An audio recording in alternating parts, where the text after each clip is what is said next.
On number 5, our k, or our limiting value, is going to be 3,600. So the 3,600, this is the commercial beehives in the region, so those are the ones that are in consideration. So for B, we need to take 3,600 and we need to divide it by n of 0. Again, that's like our initial value, and it says in the problem today, African bees have taken over 50 hives. So this will be 50, and then subtract 1, and this will get you 71.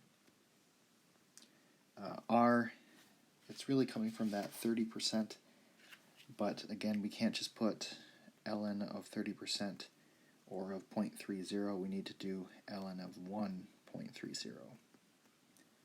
And if you type that in the calculator, you should get 0.262. So my model is going to be 3,600 all over 1 plus 71 e to the negative 0.262 t.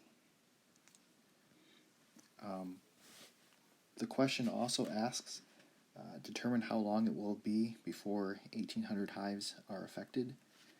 So in order to do this, you would have to take y2 is equal to 1,800.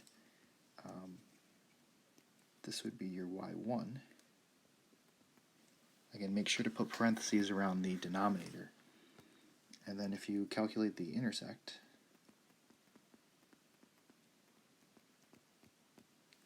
then you should get 16.27 years.